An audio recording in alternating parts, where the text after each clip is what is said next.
Well, good morning, everybody. Sorry we're a couple of minutes late, but we're going to get started. Like we always do, I'm going to visually recognize a quorum, and we'll ask people to go around the room and introduce themselves, and then we'll get started with the agenda. Diana? Diana Weir, Town of Brookhaven. Frank Trotta. Noah Howard. Hillary Locklear. Adil Hussain. Marissa Trachtenberg. Fred Walter, University Senate. Carol Gomes. The late John Carrano. No, God, don't say that. Reverse that. John Carrano, late. The nuns used to say. Oh my gosh. Jean Garan on time. Yeah. Myself, Kevin Locke. We're being webcasted. So I'm going to ask, I'll recognize a quorum. We'll get going, started with the agenda, and we'll start off with our Pledge of Allegiance. I'll ask Diana Weir to lead us. I pledge allegiance To to the the flag of the United States of America and to the republic for which it stands, one nation, under God, indivisible, with liberty and justice for all. Thank you. First order of business is the approval of the minutes from our last meeting on February 10th, which Susan had circulated last week. Trust you all have read them. Motion to approve by Frank, seconded by Diana. Any comments, revisions, additions?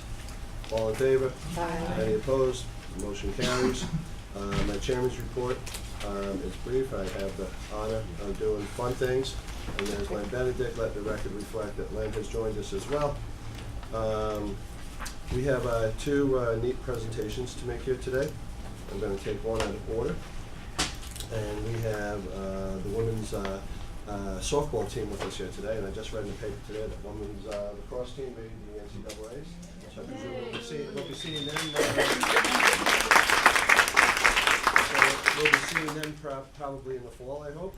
But we have the women's softball team with us today, and after having won the American East Conference Championship last year and advanced into the first round of the NCAA tournament, the team just captured the 2014 regular season title this past weekend. Go ahead. They currently have an impressive overall record of 32-15, unlike my Red Sox, and who are about to reverse. And they will be the top seed and the host for the American East Conference Championships tournament starting this Thursday. So we wish them well. The winner of the 4-team tournament will advance to the NCAA tournament. On Friday, Coach Bryant earned her 400th win at Stony Brook. And we have only 35 coaches in Division I to have won more than 700 games in her career. Joining Coach Bryant today are senior team members Jessica Combs and Nicole Schieferstein. Right? Getting that right? And so we welcome all of you, and on behalf of the council, Sam and I have a presentation to make to you guys. Wow. Thanks, guys.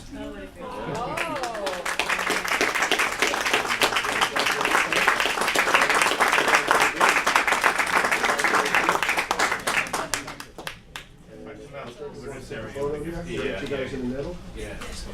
Pick that. Yeah, okay.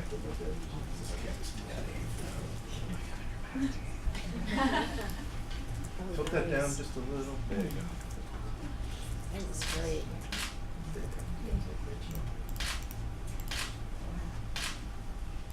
Let's go, thank you. That's so great.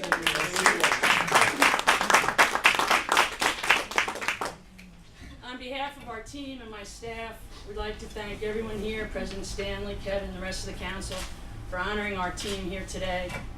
We have an outstanding group of student athletes in our program, and we all take great pride in representing the university and Stony Brook athletics each and every day in what we do, in the classroom, on the field, and in the community. So we're very proud. Thank you for having us.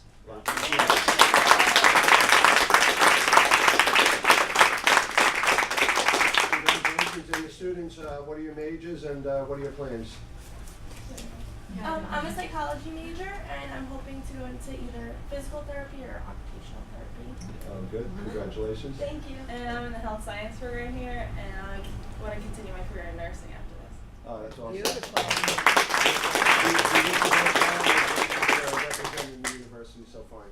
Thank you. congratulations. Thank Everything you. you're doing, We'll keep okay? it going. All right. Bye-bye. Thanks a lot. Take care. Bye-bye. Bye, guys. Thank Nice to see you. you. Congratulations. Thank you. Bye-bye. Thanks again. Thanks again. Okay, and we have another neat presentation to make today to Naha Kina Riwala. No, where's the Naha? Yes. Neha. Congratulations. I'm not going to repeat that name more than once. Neha, no. Stony Brook, she's a senior here. She's from Sayville, and she is the first Stony Brook University undergraduate to receive the prestigious Gates Cambridge Scholarship. Wow.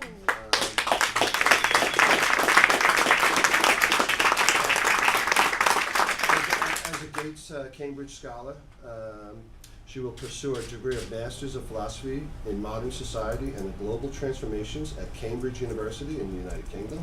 Very cool. The extremely competitive Gates Cambridge Scholarship, awarded to only 40 U.S. recipients each year, was established by the Bill and Melinda Gates Foundation in 2000 to support postgraduate study at the University of Cambridge and to build a global network of leaders dedicated to improving the lives of others. That's really cool. Wow. And so That the is first cool. one, another great honor, certainly for you, but for the entire university and all your professors.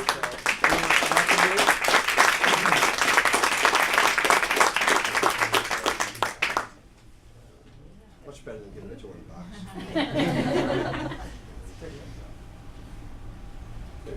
Yeah. Congratulations. Did it sound good? Beautiful. You passed it around. Congratulations. Wow. That is really beautiful. Wow.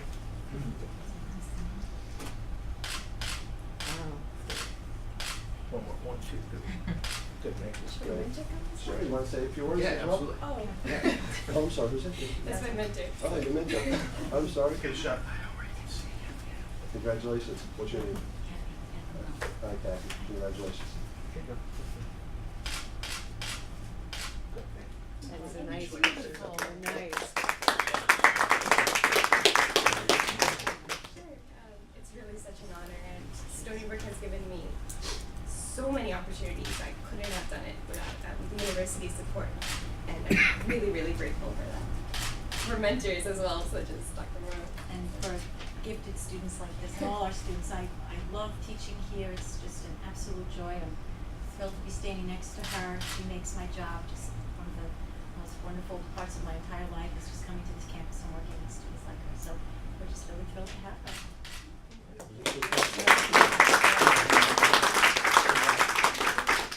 So just so proud of Neha, as I said, and it's great for her, obviously, and a source of pride for the university. And her work is really very interesting. She's been doing work on how you destigmatize particular diseases, and in her case, epilepsy is what she's been studying. But how do you take the stigma away from those diseases, and how do you educate people about it? She's really set up actually her own foundation, essentially, to work on that. So it's very exciting things. Very proud, and great future, obviously, ahead of her. And what I forgot to mention is, I'm coming back to Stony Brook, right, for medical school. So she was in our medical scholars program, and she will be returning, I hope, returning to Stony Brook University for her medical degree. So again,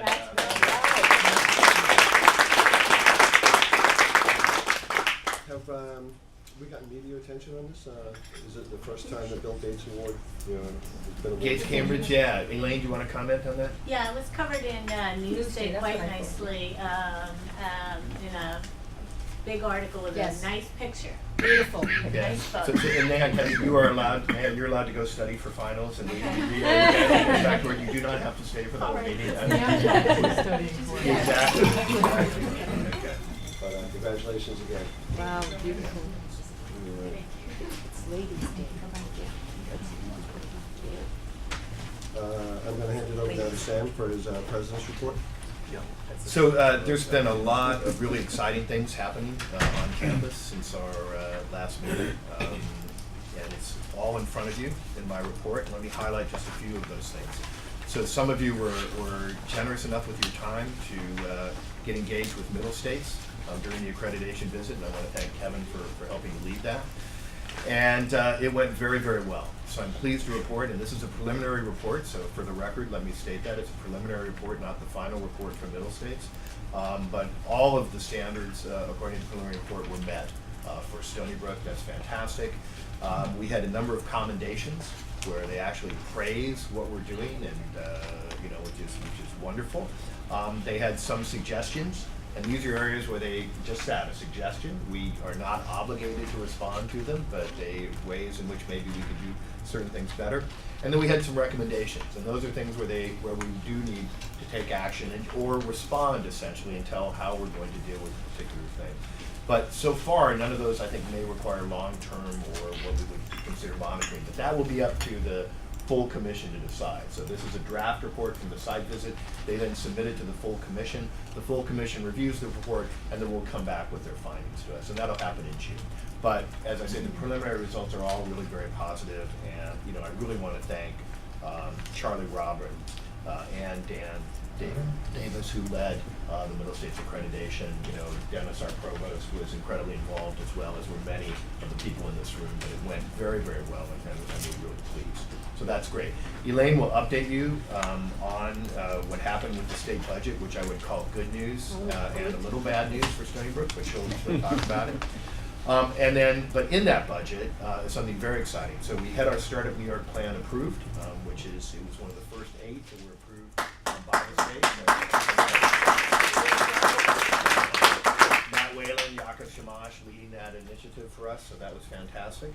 But then, the challenge we were facing, as we may have talked about before, was where would we put new companies that were coming to Stony Brook, because we needed space, essentially. So I'm really pleased that, primarily from the efforts of the Long Island delegation, Kevin was involved in advocating for this with the LIA. Senator Laval really spearheaded it.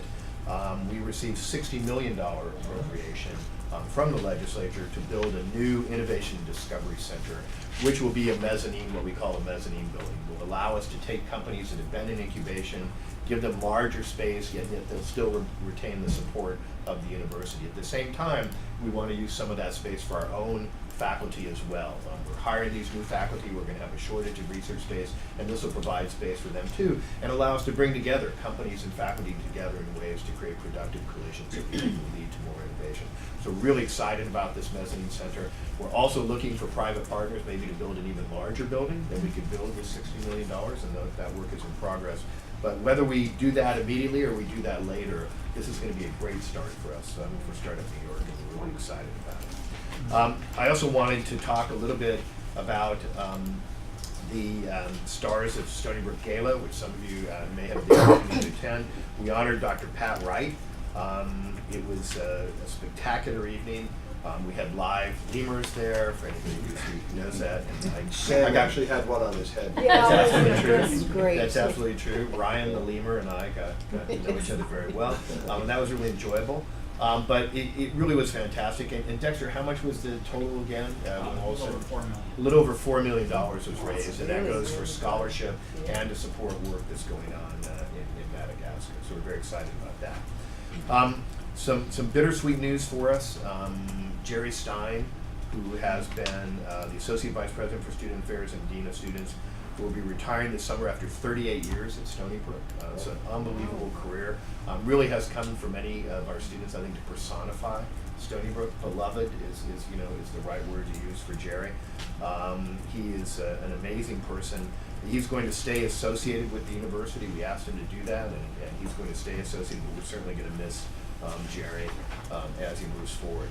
And then I'm going to wrap up by talking about some great faculty awards. So we've heard about some amazing student awards, but we've had some great faculty awards as well. So Stony Brook's, maybe, I don't want to put superlatives on it, but certainly a good friend of Stony Brook, and maybe more, Jim Simons, was elected to the National Academy of Science. So Jim, of course, is a distinguished mathematician. He remains a member of this. He's a member of the Stony Brook faculty as an adjunct professor, research professor, and we're so proud of him. He became one of 84 new members and 21 foreign associates elected to the National Academy of Science for his distinguished and continued achievements in original research, and this is really well deserved. 2 professors, Ken Dill from the Laufer Center, who runs our Loffer Center, distinguished professor of physics and chemistry, and Jules Pfeiffer, who many of you may know from his writings and art, who's a member of our Stony Brook Southampton MFA program, were elected in the American Academy of Arts and Science, again, a highly distinguished set of awards. 4 Stony Brook University professors were named Guggenheim Fellows, and when I was recently at the AAU meetings, 62, someone said, wow, you must be doing things really right. You just had, 2 in AAS, 4 Guggenheim Fellows. So it really is fantastic for us that these happen, and that's Mark Aronoff, Ava Kate, Bill Chittick, and Annie Baker. All were awarded, got this impressive fellowship.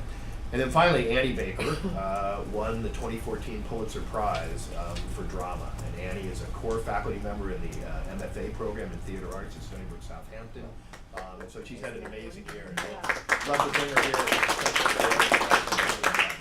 So it's been, as I say, it's been a great summer, and I just want to wrap up by talking about, for those of you who went to the Stoller Center Gala, the Stoller Center celebrated its 25th anniversary as Long Island's premier performance center, and we had Bill Cosby at the Stoller Center as well, which was a fantastic event. So as I said, lots of stuff has happened, but we'll look forward to more over the summer, and lots of exciting things to report when we get to stop there. It's great, Sam, great report, and it's so neat to see what the students are doing, to see what the professors are doing, all great, but it all starts with your leadership and the team that you built.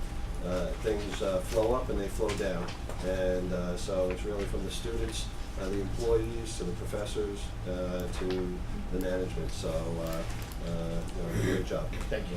Thank you, appreciate it. I have one question, then I'll open it up, and I don't know if Peter may cover it in his presentation on the student code of conduct, but President Obama last week issued a directive on sexual assaults on campuses, and some colleges were cited for not having good policies in place and stuff. What is it that we're doing here to now be in compliance with the president's directive, and is there anything to report, or is it going to be covered in Peter's report?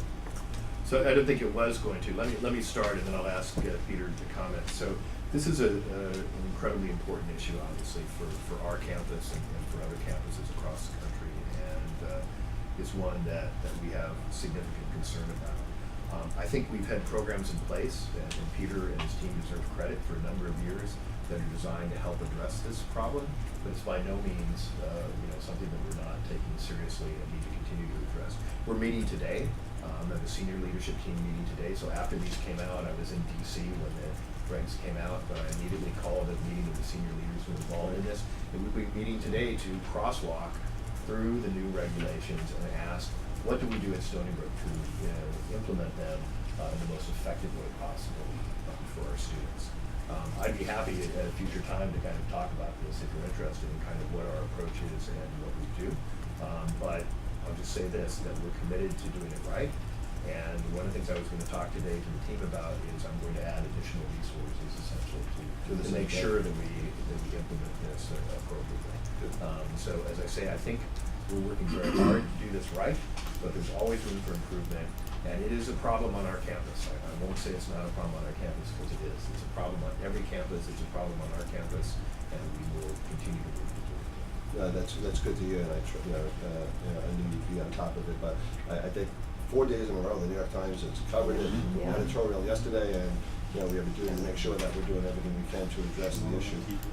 Whether the president directed it or not, it's just the right thing to do. So, and I think was it SUNY Binghamton that actually was one of the 5 that got cited, and so there's nothing that could take away from all the great things that we just gave accolades to, than blemishes and reputational damage for stupid things that stupid people will do. And so to make sure that we have policies and in place to address that issue is important. So I'm glad you're on top of it, and maybe by the fall meeting, you report back to us and let us know the steps that we're taking to go beyond what we're already doing. Yeah, you have to be aggressive, because as a parent of a daughter who came here and never had an issue, but parents with daughters sometimes are very concerned about that. I mean, between alcohol and the drugs and then something like that, and you're sending your daughter away, it can be tough. So I commend you for taking an aggressive stance and really pushing this and getting it done. We appreciate that. I mean, mothers of daughters appreciate that a lot, and some boys too, so.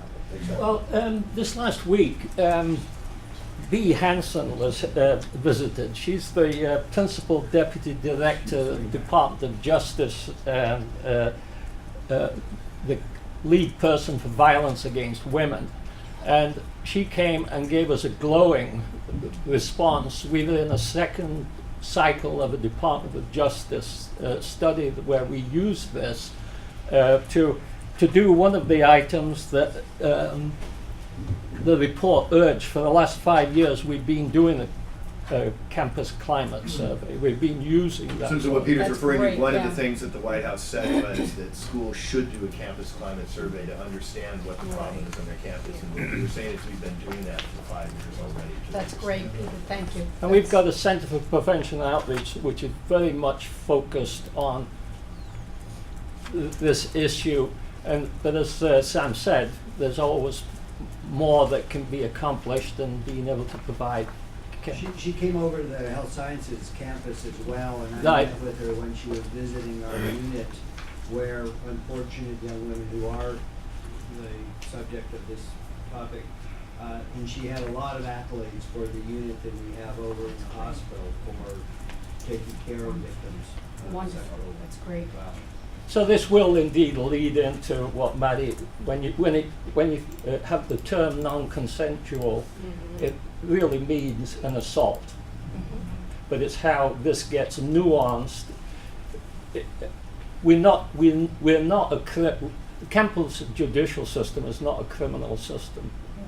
And what we need to do is better match up our terminology against what our practices are. It makes sense. It sounds like it's going to be a multifaceted approach. It's going to be an educational issue with the students, obviously. A training program for your public safety officers, you have to take the initial complaints seriously, and then collaboration with law enforcement. What are this, Sam, I didn't, I saw, I don't know if it was in the editorial or in the, one of the articles, there are a lot of Title IX ramifications. What is that? Are they threatening to withhold federal funding if schools don't adopt, policies and stuff like that? Correct. You summarized it absolutely accurately. And Tufts University right now is at risk because they've been cited by OCR, which is the branch of the government that does these investigations and audits. They were felt to not be in compliance with certain components of it. There had been a letter signed that was supposed to be signed between the two, where Tufts would agree to that they had not been in compliance in certain areas and agreed to change things. Tufts then backed out and decided they weren't going to sign that letter, and so in turn, now the federal government is threatening the possibility of revoking their accreditation, which means, of course, that they're not liable for it. They're not eligible for federal funding, so their Pell Grants, student loans, all of those programs would disappear essentially from the university. So it's not a position you want to be in. So it's not only the right thing for us to be doing, it's financially, it'd be silly if we did not take this seriously as well. Yeah. So that's good. So maybe back in the fall meeting, you could update us on the Absolutely. progress. Yeah. Thanks for that. Any other questions for Sam on his president's report? Or anything that you wanted to raise with him? Cool. Okay, thank you folks. Thank you, Sam. We'll go to the next item on our agenda for the reports. The first report we're going to receive is Operational Excellence Project 50 Forward update from Mitch Monahan. He's the project manager of Project 50. So, Becky, Background on it? Yeah, just really quickly. So, when I arrived, we began to face what was going to be $82 million essentially in cuts of state support. And so the challenge was, how do you deal with that yet maintain the core academic mission? And so with support we received from the Stony Brook Foundation, we brought in, you may remember, Bain Group to consult to give us advice on how to administer more effectively. But that was always going to be a limited engagement, and at some point in time we were going to have to take this forward ourselves and take forward the lessons we learned from Bain and then apply it to continue to push for greater efficiency in our administration. So it's not just about saving money, although that's important. It's also about just doing things more efficiently for students, for faculty. That's really part of the goal of this. So we named it Project 50 Forward because of the next 50 years of Stony Brook. and Barbara Chernow, who's away because her daughter got married this weekend. Yeah, so that's very nice. I don't think she's on the honeymoon. So not back yet. Is that on the record? But anyway, but Barbara has really been running this for us. But Mitch has come in really to be the point person for our program management office, and he'll present today on the progress we've made and how we continue to strive for efficiency. Good, thanks. Thank you. Welcome. Good morning. I'm going to give some project highlights and put it in reference with some of the other projects that our operational excellence team is working on.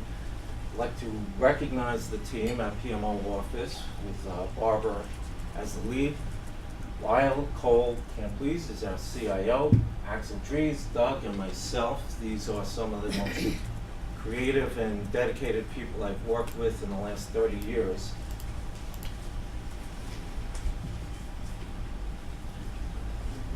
Just to keep the projects in reference, we've completed 12 projects, 18 are in progress, and 9 are under evaluation. And before I go to some project highlights of what we're working on, let's just look behind and see what we've accomplished. We've done projects called Building Managers, Custodial Staffing Assessment. Matt was one of our early big successes with enrollment management. EAP, FSA Services, e-procurement, another large project that Lyle and his group succeeded in, and I'll touch upon a little later. Library Services was 4 different projects. We migrated to Google Apps for Education, which is a giant convenience for our staff, faculty, and students. So we changed our whole email system basically, Oh, migrating yeah. from Lotus Notes to Google, which is actually, as It's you know, on if you its run a own, company, yeah. it's a big deal to actually bring a whole group of people in. So. And transparency and process in our research area. And many of these projects have intensive IT components. So I'm just flagging a couple that have DOIT, our Division of IT, components in it. Here's some projects that we're working on right now.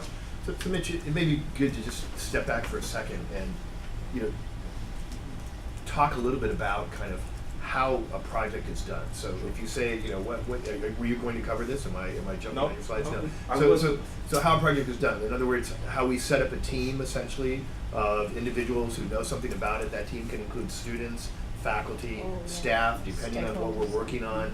That team has a champion. There's a champion for each of these projects, a senior administrative leader who's the champion, and then it has leaders who actually are responsible for gathering the data necessary to do it. So there's a lot of data gathering to understand what the problem is, to benchmark against other institutions, understand if that's necessary. And once that's done, then you come up with a series of solutions, and then you implement those solutions. And so that's really what we've been doing in this setting, and it's kind of based on the Bain model to some degree. But what I wanted to emphasize was it's really an inclusive process. So we really do get the constituents involved as we evaluate these projects. We want recommendations from students who are impacted. We want recommendations from faculty, as opposed to a purely administrative top-down approach to the problem.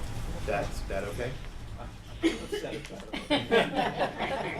We are trying to approach.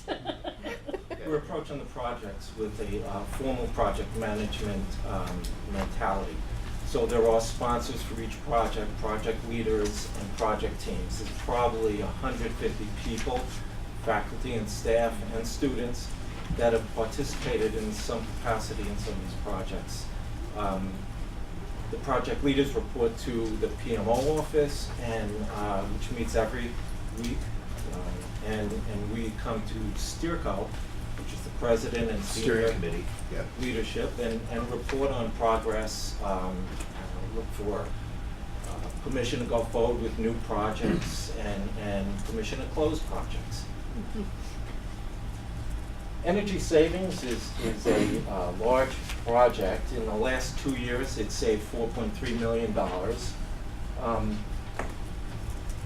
Just recently, Lyle and his team have got funding for an energy reduction plan, which will provide 2 different things.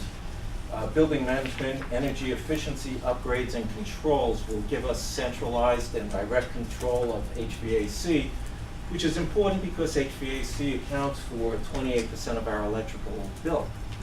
Also, it'll allow us to install energy performance lighting in 40 of our buildings. Again, important because interior lighting is 32% of our electric draw. So together, this supports the Governor's Executive Order number 88, which requires us to reduce energy consumption in state buildings by 20%. Travel services, this is another really interesting project that I'll spend a couple minutes on. What it does is it will allow faculty, staff, and possibly students and student groups to book their travel online, get pre-approval, electronic pre-approval for their travel, which puts us in better compliance of policies, which we're reviewing. We have 2 different teams reviewing policies. It also, as you're traveling, gets your all your expenses together, including in the morning you stop for your double mochaccino, you get your receipt for your $11 cup of coffee. You can take a photo of the invoice, the bill. It captures the image as well as the data and puts it on your electronic expense report. So on your plane ride home, before your feet touch the ground, you can electronically send your expense report. Right now, you could spend 3-4 hours putting your paperwork together. So this is a lot of savings and convenience just for that. Plus, there's another giant advantage of doing this, which is some risk mitigation features. Whether you're traveling to Kenya or Boston, you can click your button on your app, which will locate yourself if you so desire by GPS. It's not following and tracking you, but it's tracking where you are at that period of time. Also, if you feel that you need immediate assistance, there's a button there that will alert our security folks here. So if we know there's a snowstorm, for instance, severe weather coming in Boston, administrators here can go on a system and say, who do we have in 50 miles within Boston or Athens or anywhere else in the world, and we'll locate our folks by either their itinerary or their location and tracking. Then we can send voicemail, email, RSS messages to them saying, seek shelter, there's weather coming your way, and track their response. So that's a giant thing. Right now we're in the procurement phase. We have, like I said, 2 different teams looking at different process flows. We just last week had a focus group with faculty members, which the Provost's office set up for us. We got tremendous input from the faculty, and they were very enthusiastic. I mean, they were leaving saying, when can we have this? We also spoke to SUNY Shared Services about this, and they're very interested in seeing Stony Brook and how we do with it, and then roll it out to the SUNY campuses. So a really interesting project, but the bottom line is that we could save 5 to 10% of our travel expenses, and right now Stony Brook is spending $11 million. For SUNY-wide at just 5%, we're talking about $3 million, over $3 million of savings. At 10%, that doubles. So there's big savings component, convenience, and data. Space Scheduling Systems is another software program which is giving us the ability to schedule events and course schedules online, and it'll also give us some diagnostics. Where are the most popular classes, what day of the week, what time, what department, a lot of data that we'll get from that. The bottom line and why we're calling it space is because with more students, more faculty, the amount of square footage in classrooms is static. So we're looking to best use our space. Right now, this is under construction. Next month, we'll have event scheduling phased in. And we'll be scheduling classrooms for the spring semester. Also, led by Axel from our PMO in the Provost's office, we're looking at our inventory of classrooms. We're looking at classroom size, what's in the classrooms, the type of seating, the type of technology. So when a professor says I need a class of 30 people, like loose seating, and I need technology, the software will go through the algorithms and try to match up the classrooms to the best fit.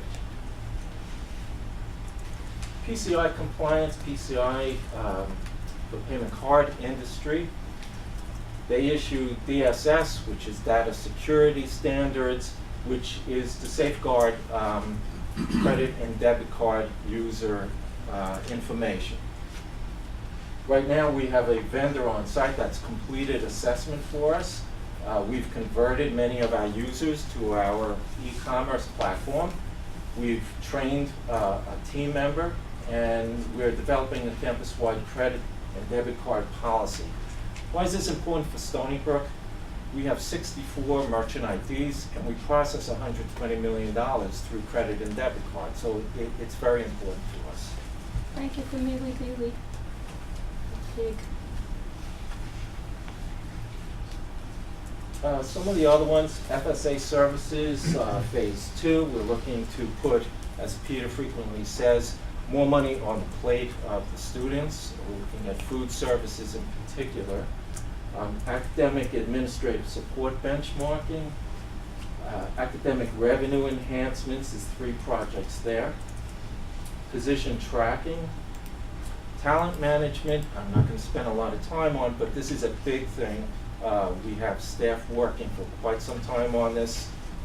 We've referred to it as ATS, applicant tracking system, but it's a lot more than that. This will save a lot of faculty and staff time. And again, a lot of do-it interaction with these. Budget and finance has 8 different projects at a time. Policy administration, again, we're reviewing all of our policies. We're putting them in one location on the website that's easily scannable, searchable. We're identifying policy owners, and we're giving the policies expiration times. So a policy owner may get an email saying your policy is expiring, it's up for renewal, please check, make sure it's still up to date. It's possible that new policies will have to come to the University Council for approval. And managed output, we'll look at this. This is 4 different projects, 3 of which are complete. Strategic sourcing of paper. This is a hat trick here. We have limited all copy paper and all paper to recycled paper with recycled content. We have a single vendor. We've lowered our pricing, and the vendor is an MWBE. So again, 3 wins on that particular one. E-waste and toner recycling, we have contracts in place, and we have our bins out already, and it was out in time for Recycle Mania, which I might add for the 2nd time in a row, Stony Brook recycled the most e-waste of all colleges and universities. So we have vendors coming and picking up our e-waste and toner recycling, and it's actually revenue neutral. We're getting a small amount of revenue for that service. And managed print contract, we're contracting shortly, negotiating with a vendor to look at piloting managed print contract in this building alone. We've already done a survey of the building. There's 376 printers with 133 different models. Why is that significant? Each one takes a different kind of toner, different service contracts, all kinds of procurement to keep those models in place. So if we can homogenize our fleet, that'll save money. Again, Lyle in the procurement office did a small pilot themselves, and they're saving $25,000 to $50,000 a year just doing what they did. We should wrap up, Mitch. Yep, You get- sorry. yeah. Record management. international risk assessment. Visitors on campus is looking at policies governing people coming on our campus. Again, student involvement. And just a quick coming attractions of projects that we're looking to do. PeopleSoft Split is ready to go. Voice over Internet protocol, which is a big project. Research revenue initiatives, IT security speaks for itself. Our central admin and research portal. Intelligent data capture, again, this is another interesting item. There's areas such as accounts payable that do a lot of key punching. And what we found is software that will scan an invoice and capture all the data from all the fields that we've identified. We have already done 3 proof of concept tests, and we're finding field readings for non-template kind of forms like this at over 90%. Space management, that's where we'll roll out that space software to the East Campus and Research and Development Park. And mail delivery, we're looking at ways to better deliver 4.4 million pieces of mail internally and externally on the campus. And again, do with help, and that's our operational excellence of roster of projects. Amazing. Can I ask one question? Yeah. Kevin? Yeah. Rich, how would that be juxtaposed into the health and physical programs where you have all the motions, for instance, of teams on a regular schedule? Is there any way that the cost analysis can function within that framework? We're looking at project management software that will give us a dashboard so that senior management will be able to look at all the projects, the return on investment of projects, all the schedules, in a couple easy dashboards. Each project has scheduling. Some are scheduled out in a Gantt chart exactly, and some are a little looser. And a lot of the projects have applicability to a lot of different areas. Records management, for instance, is looking at the record retention policies, and that touches upon everywhere. So I don't know if I've answered. So for athletics, things like scheduling for athletics, facilities scheduling, are some of the programs and cost analysis of cost certain analysis. areas has. You can let that run wild. We Yeah. can control it. Yeah. And I don't think it can be done through this methodology. I think it can, and I think, that's what we spend a lot of time doing, Lou, is thinking about what are the areas where we should expand this to and take the expertise that's developed by the PMO and apply them to different areas. So, Yeah, it's a I think management that- tool. Yeah, exactly. I think that's something to really think about and where it would be at. Management. Yeah. Thanks for the great presentation. My question is, the tracking issues. How do you plan to address this issue? Well, again, through project management, we lay out a charter at the beginning and talk to the sponsors and stakeholders, and stakeholders could be positive and negative, just to identify the risks of doing, there's positive and negative risks of doing the project, and to try to plan for mitigation of those risks up front. So, that's one formal project management way of addressing issues. How about the privacy issues? Security. Security. We really haven't banged into some of those issues except in small ways. I know there was some question about giving data to a vendor, which obviously hits against FERPA issues. So we do have members of our legal team on some of our projects that have those kind of risks. So it's a really good question, and No, it's it something is we struggle with in a security, number yeah. of the things we do is, how to get compliance. For example, we have a tool that allows us to send alerts right to your phone and to text you and so on. Most of our students utilize that tool on their smartphones. Our faculty willingness to do this is a lower thing. So the question has been, do you try and compel people to do this? Because we think it's important. If there was a horrible thing that's happened on Virginia Tech, there was a shooter on campus, would you be able to tell people, stay in the building, evacuate the building, whoever those messages are? Who would be able to get those messages? It's a very important issue.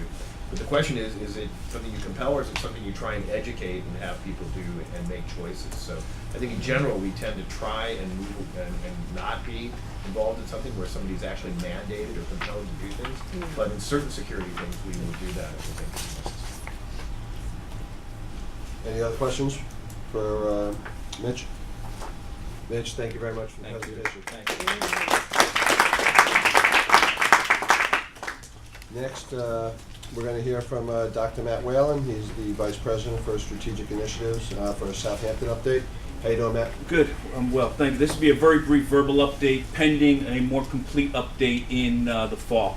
Dr. Stanley asked me just to update everyone quickly on what we have going on at Southampton, and it's been exciting. As you all know, Southampton was never closed. The Creative Writing Literature program was always in existence there and doing very well, as evidenced by Jules Pfeiffer and Annie Baker's awards. And they continue to do very well. In addition to that, this past summer, we inaugurated the first cohort of physical therapy students, 30 new physical therapy students who are out there for the full year in residence. This coming June, the second full cohort of 30 students will begin at Southampton, along with a cohort of 30 occupational therapy students. So the Allied Health Sciences and the Health Technology Management schools have high demand programs that are going out to Southampton. They're filling up quickly. There are in some cases, I think, several thousand applications for small numbers of spots out there. So we're doing a service both to a high needs program as well as to the Southampton community. The Creative Writing and Literature program is also building a film track within the MFA in Creative Writing and Literature. They're also applying to the state to break that out as a separate MFA in film. Last year, we hired onto our staff, on Bob Reeves' staff, Christine Vachon, who is probably the most prolific independent American filmmaker, producer, and she is working with our film students. The other program that we have currently approved by SUNY, it's at State Ed as of Friday. We asked the Vice Chancellor to see if we could move State Ed along, is an Applied Health Informatics program, a master's program that would attract up to 50 students per year into that program. So with full build out, that will be 100 students. The long story short is by fall of 2014, between our marine science programs we have out there, our creative writing and literature programs, the health technology management programs, we could have right around 300 students on that campus at any given time studying. So it's exciting. We're using the residence halls. We've opened up the residence halls, and Peter's staff is doing a great job of dealing with these students because they are graduate students. We've retrofit the residence halls with some kitchens to provide more graduate student housing.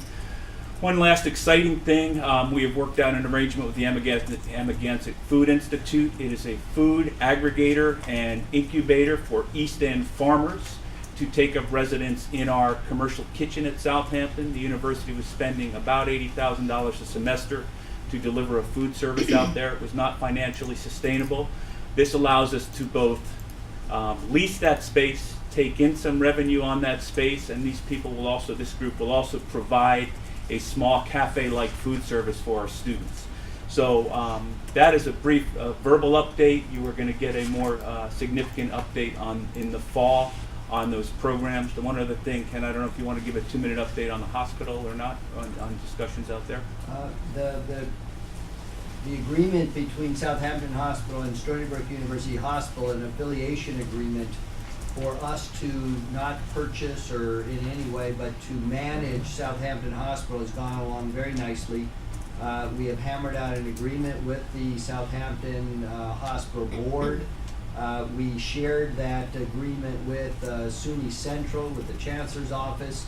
We subjected ourselves to 5 hours of conference calls with SUNY Central, the legal team at SUNY Central.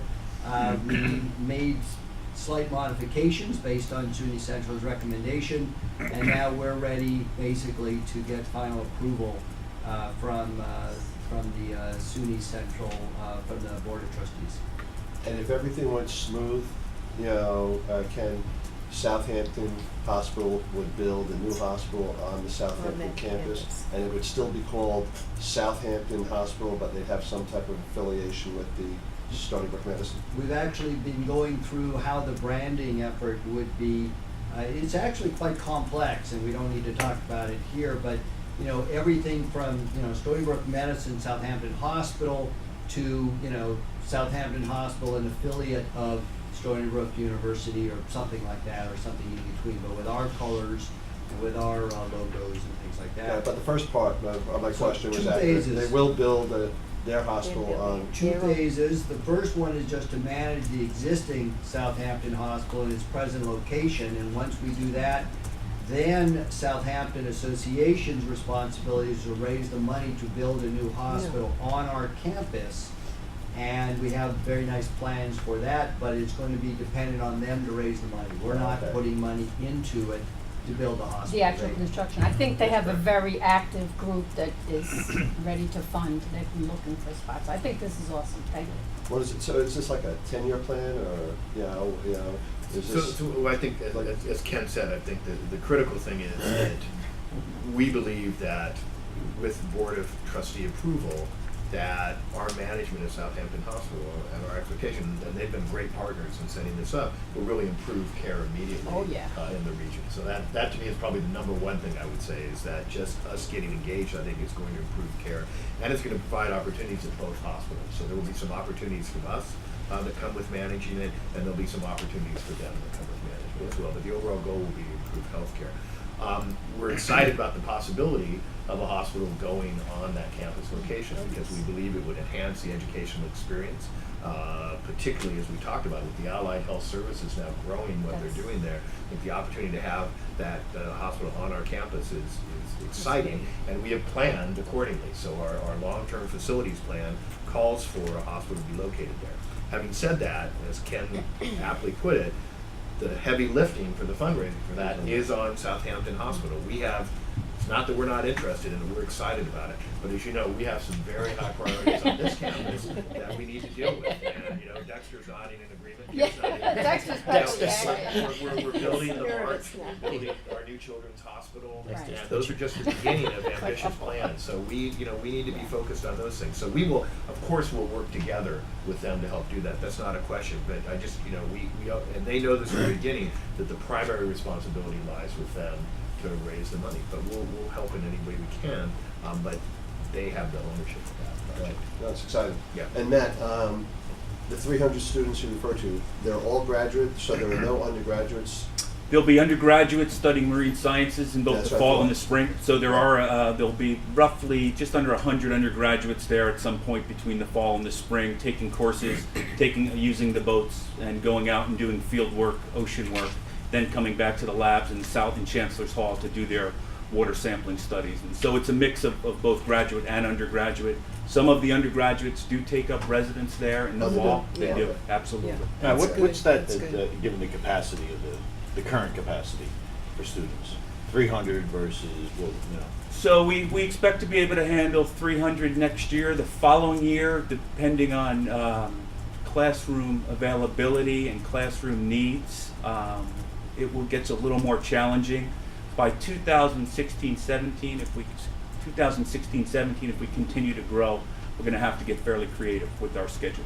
What was, does anyone know what the student enrollment was before Stony Brook took over? What was the number of the last year? And it was declining. It was in rapid decline. Yeah. I know, so that wasn't a very lot good of the question. enrollment was tied to the sports teams and to the marine science program. The highest I remember it getting was about 1,700, Yeah, about 1,700. 1,700, and I think they were down to roughly, my memory is about 800. So you're talking about LIU? LIU, Yes, South, yeah, yes, Yeah. LIU South. Not when Stony Brook, No. not our highest was. No, right. Yeah. so that was going back to LIU, that was your question. Right, exactly. Correct? The branding, will that start during the management phase, or, okay. And where physically would the hospital be located on campus? The new hospital, we are actually got very nice plans to move Tuckahoe Road a little bit to the west. Okay. So you've got that gymnasium on that That's for the gym.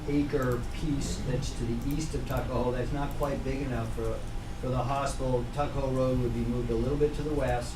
And then there'd be about 14 acres, again, to the Okay. northeast part of the campus, right across the railroad tracks Right. from the golf club. Yeah. Okay. That's pretty much where they originally thought. It is a great space, doesn't Exactly. interfere with anything else, so But would that's, all I'm require glad they kept approval that from- there. Yeah. And Yeah. three state agencies, the Correct. LIRR. Of course, the whole Correct. world has to Exactly. get And involved, sure. Southampton's fundraising process will need to address those costs as well.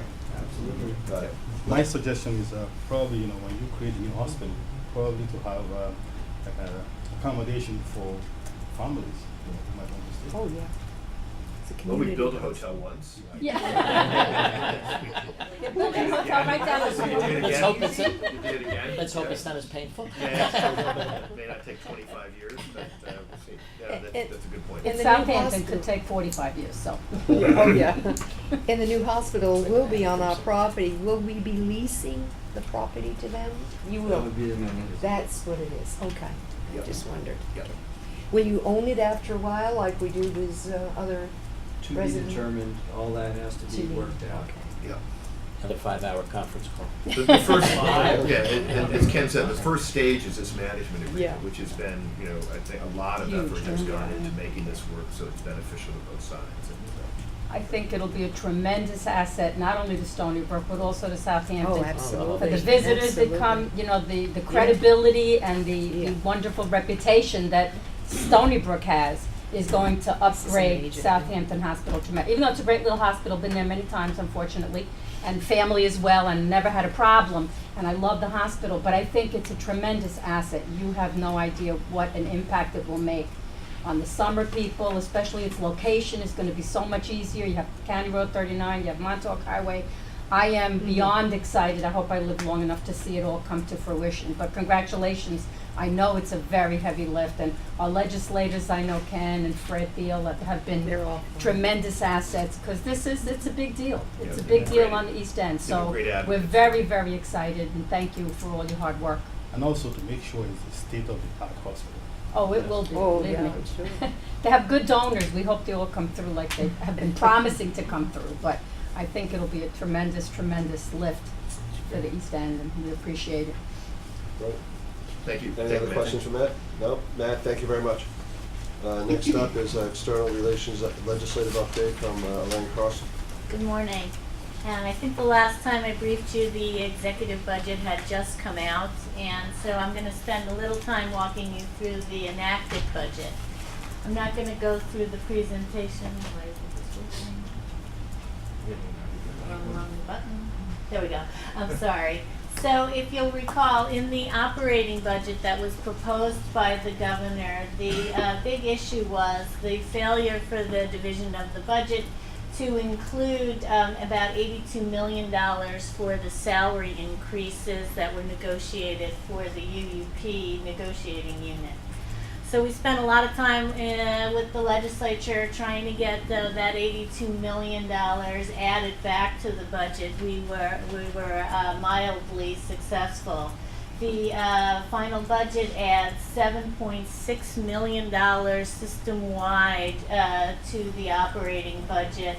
And there was also, if you look down on the TAP line, another way to solve this problem the legislature thought was to increase the level of TAP awards for our students, that could add some operating dollars into the budget. So the maximum TAP award was increased by $165 and gradual increases below that for less than full awards. But system-wide, that's only expected to bring $5 or $6 more million in operating cash into SUNY's budget. So there was an operating hole of $82 million, and we've added 7.6 and maybe another 6. So we didn't really make much headway in that operating, filling that hole in the operating budget. Originally, we had estimated that the hole to Stony Brook itself would be $9 to $10 million in our operating budget. So the addition of that the legislature put in, plus the TAP award, would fill that at Stony Brook somewhat. But recently we found that there's some discrepancy as to whether or not the TAP award will actually impact our budget. In other words, there are folks saying that because of the SUNY tuition credit under the SUNY 2020 bill, which makes the SUNY system fill in the TAP gap between what our tuition increase is and what the TAP award is. We may have to fill that hole with $165. We are working to get a technical amendment to the budget, so the $165 increase would come from the general fund and not the SUNY budget. So again, that would mean about $5 or $6 million system-wide if we are able to get that technical amendment. So otherwise, the only beneficiaries of this would be students attending private institutions. Is that correct? Well, the students would get students the would get it no increase. matter what. But in terms of the schools, sorry, Yes. let me rephrase that. The only universities receiving benefit would be the private universities Yes. whose students would then get it. So students get it no matter what. So that's a good thing. Yes. But in terms of the impact on the university, who then uses that money, of course, to pay for other things, that $165 to help support the students. If you have to come up with it yourself, then it mitigates to some degree what. Yes, and I don't think that's what the legislature intended, but that is what the language, as it was written in the budget, provides. So we'll be going back to Albany this week to fix that language so that we get the benefit as well as the private institutions. The other big item on the operating side is always the direct state support for the hospital. The governor's budget, if you recall, had $69 million in for all 3 hospitals, and we were able to get that back. We added about $19 million more through the legislative process. That gets us back up to last year's levels of direct state support. Other highlights is this new STEM scholarship that the governor proposed for the top 10% high school graduates in New York. If they choose to study STEM and go to a SUNY school and promise to work in New York for 5 years after graduation, they get a full scholarship to SUNY, and that was funded to the tune of $8 million in the final enacted budget. There was a slight increase over the year before for the Educational Opportunity Program. And there's a new program, a new round of SUNY 2020 capital funding. There's $55 million available system-wide for projects that tie together Startup New York, online learning, and have a regional approach. So Stony Brook will be working with some of the other SUNYs on Long Island to put together an application under SUNY 2020 Round 4. And we will be presenting that to both the Chancellor and to the Regional Economic Development Council. So that's the overview on the operating side. On the capital side, we were much more successful. If you recall, last year the governor's budget did not include any money for critical maintenance. The governor's budget this year included $500 million for critical maintenance, with Stony Brook getting $64.7 million. During the 30-day amendments, Stony Brook was successful in adding $19 million more in critical maintenance. And that survived the budget process, and we were able to secure, as President Stanley indicated, another $60 million in capital funding for the mezzanine project. There was also a line added for new capital funding SUNY-wide, $49 million that will be distributed by the Board of Trustees in conjunction with the division of the budget. That remains to be seen, how that will be divided up.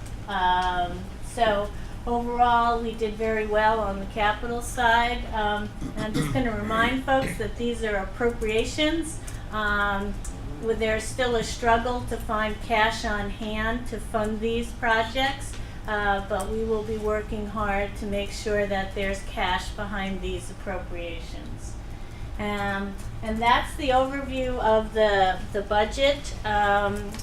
Going forward this legislative session, we will be working hard again to oppose enactment of the FOIL bill, which would extend the Freedom of Information law to private foundations that support SUNY and the Research Foundation.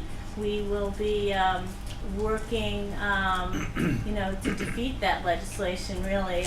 We've been speaking with the sponsors to share our concerns, and we will be doing that every week. We're also working to pass ground lease legislation, which would allow us to do an expansion of the Simon Center, and that requires legislative approval, and that legislation is working its way through the committee process right now. So I'm happy to answer any questions. Dexter, why are we opposing the FOIL for foundations? Like, I'm sure there are legitimate reasons, but it almost sounds like we're against transparency. So what are the real issues behind that? Right, I think we want to protect donor anonymity. It's one of the big things, so making sure that donors can give. The other piece of it is that a lot of information is disclosed in our 990s and our annual reports and those types of things. And then also, once you're exposed to FOIL, there could be risks associated with the board members who are volunteering their time, and they could be caught up in issues that otherwise they wouldn't be. The last piece is I think it puts us at a competitive disadvantage because this wouldn't include other 501c3s associated with places like Columbia or other institutions. So it may have a counterproductive effect if it takes place. Right. And This is not a subsidiary of Stony Brook. This is a separate, It's a separate New York State not-for-profit corporation. That's correct. And so, so all the other not-for-profit corporations wouldn't be subject to this, so why should? That's correct. Okay. And what we're trying to understand, Kevin, to your point is, what is it that the proponents of the legislation are trying to have access to? And maybe there are other ways to provide that information without subjecting a private foundation to FOIL.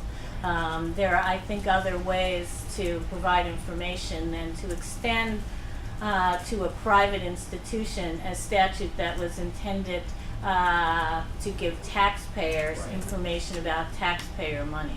So We have, as Dexter said, we have individuals who have given in excess of $10 million anonymously to the university, and we have to be able to protect their privacy.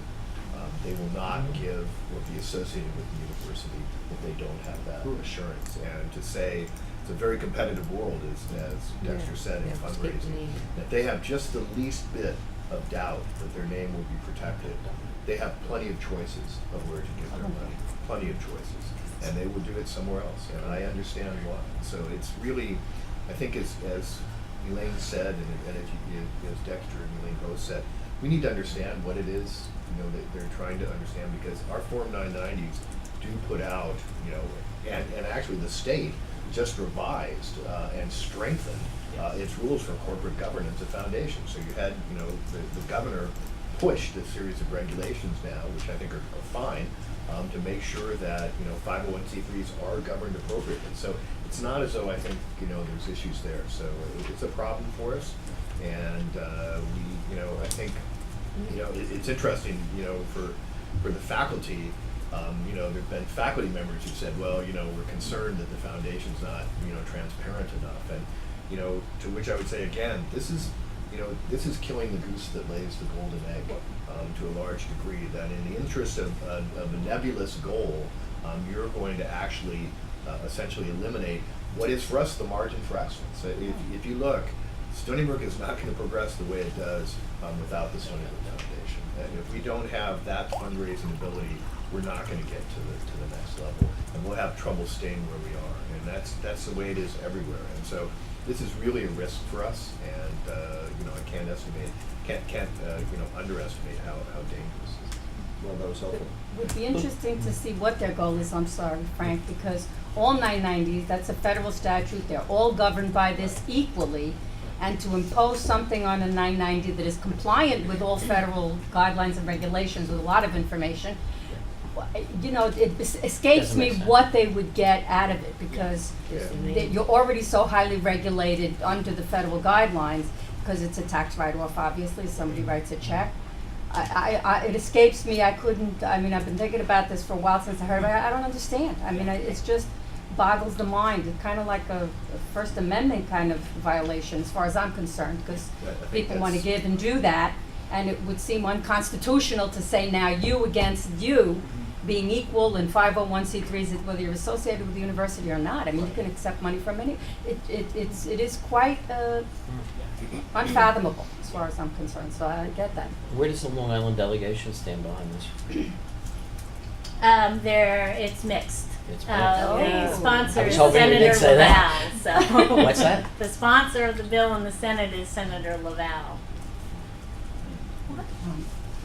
So we've been in discussions with him over the years to better understand, his concerns and to find other ways to address them, really. It's just, it's the wrong approach for whatever it is they're seeking to know about. It's applying It's a been going on public a while, right? statute. Yep. Yeah. Yep, Okay. it has. All right, thank you, Elaine. Moving on, we have some new business. We're going to hear an update on the proposed revisions of the University Student Code of Conduct from Dr. Peter Asian and with Maddie Punet. Well, picking up on Kevin's earlier comments, it's not just the New York Times, the Wall Street Journal, Al Jazeera, London Times. This has certainly made the headlines. When you look at the rules changes, what this is an effort to provide easier access for students to make a complaint, as well as the compliance piece. We tend to focus on the compliance. And I think what we've got to remember as well, this is not an undergraduate-centric problem, it's all students. It's not a gender-specific problem. So it's a complicated, as Sam said, it's an enormously complicated topic that we're going to look at again and redouble our efforts, although we've had some considerable success in what we have been doing. So let me pass it over to Maddie, who did the day-to-day lifting on this. Great. Good morning. My name is Maddie Orlich. I'm the Director of the Office of Community Standards for Student Affairs. And this spring semester, we did have a group of people, some of them are around this table, thank you Mallory and Marissa, who served on the Code Change Committee. And we've submitted the changes to you, and you have those in front of you. What we're trying to do is, of course, better align the code with SUNY's voluntary agreement with the Office of Civil Rights and requirements related to Title IX of the Education Amendments of 1972. And as we discussed earlier, these changes are timely. This past Tuesday, on April 29th, the White House Task Force to Protect Students from Sexual Assault released its first report titled Not Alone.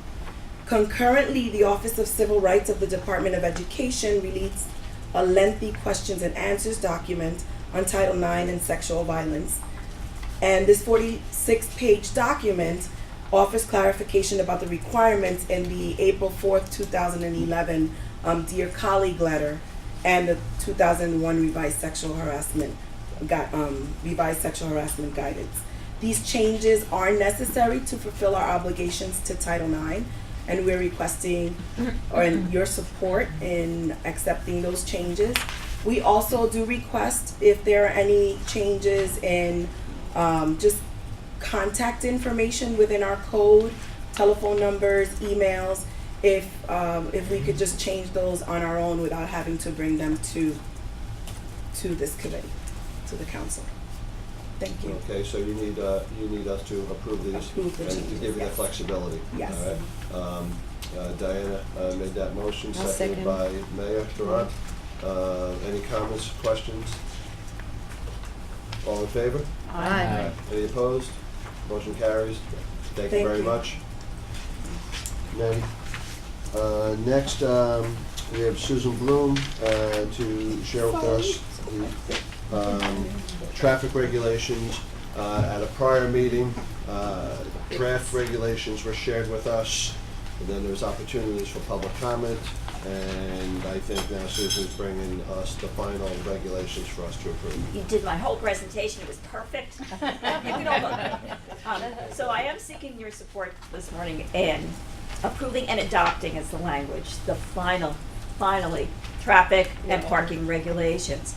This is a very long slog through the state administrative process, and the last piece of which was to publish these proposed regulations, which you approved in its proposed form in the state register. The 45-day period just stopped on Friday, and it's my understanding that we had no comments. So the rule is I bring it back to the council. This is something Barbara Chernow had presented the substance of last year. And I ask you to approve the resolution adopting these as the final regulation. Then we're going to go back to the New York State Register, publish it, and we should be done. So with your help, we'll be at the end of this process. And Susan, the traffic rules apply for all three parts of the campus.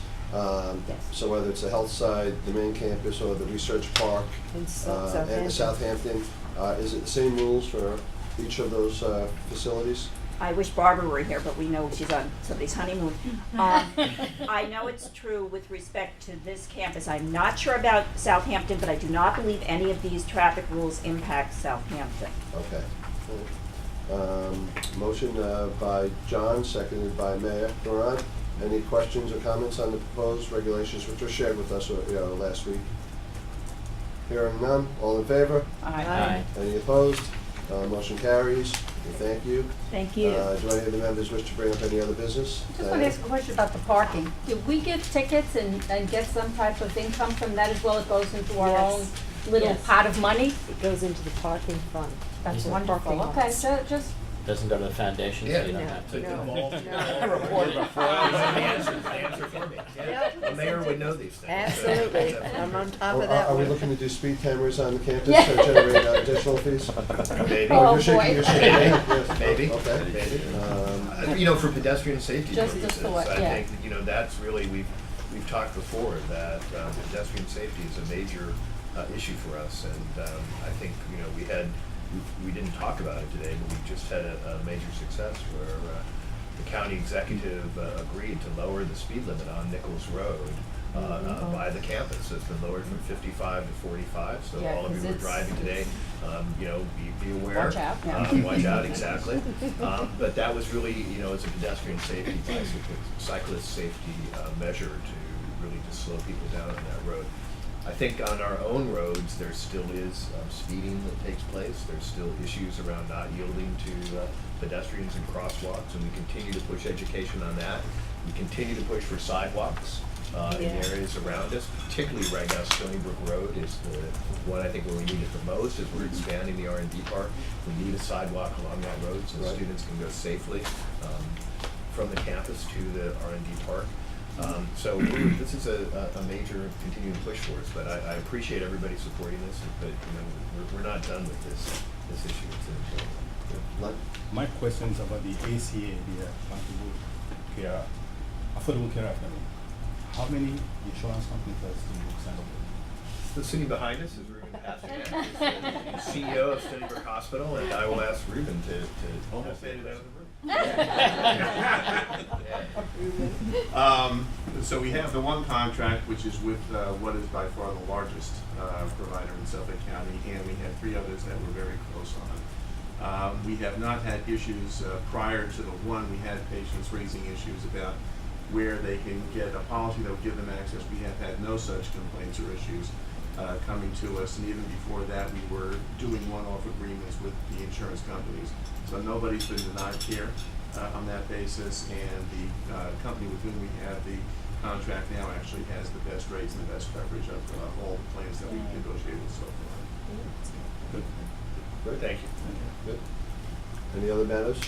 Well, I went to the hospital last week. As a matter of fact, I saw Carol there, who was wonderful. She goes around checking on everybody, which was great. Thank you, Carol. Friend of mine. And I am amazed every time I go there. I mean, my son was in the hospital quite a few years back, so I hadn't been there in a while. Oh my God. What an amazing, wow. The transformation is amazing. I mean, from year to year, the growth, it's beautiful, it's clean. Had a little issue with the elevators, with that new thing, whatever that was, and it was kind of odd. Yeah, I hope that, I think I got there the day that they implemented it or something. Was that just recent? So it was a little issue there, but other than that, it is, I congratulate you all on, the hospital is amazing, and I'm very pleased to be even a teeny little part of this institution, really. And Thank not you. as a patient either. Not as a patient, that's good. My friend is fine, she's home, got home right away, it was good, thank you, Carol, you're very welcome. Status of the children's hospital? So we are digging lots of big holes. Wow. We actually are going to be putting up 3 cranes for the Wow. Children's Hospital Pavilion, the Mark Building, and then there's another smaller research building. Wow. As Ruben and I walked over this morning, we saw them really taking some serious dirt out. And interestingly, in the financial world, we actually sold the dirt Which is for great. $2 million. Isn't that awesome? Yeah.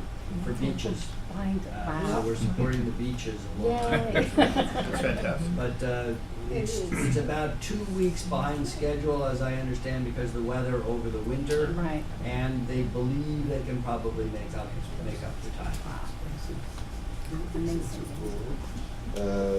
Graduation will be two weeks from Friday. And our fall meetings dates have not been set yet, but Susan will get that information to us over the summer. As Jimmy Buffett once said, it's 5 p.m. somewhere. And in honor of Cinco de Mayo, Sam is serving margaritas next door. For the record, that's No. not true. Thank you. For the record, that is not true. No, I meant to say Diana was serving. And but I wish you a happy Cinco de Mayo, and we'll see you soon. Thank you very much. Have a The great meeting's summer, adjourned. everyone. Okay. Thank you. Thank you. Second.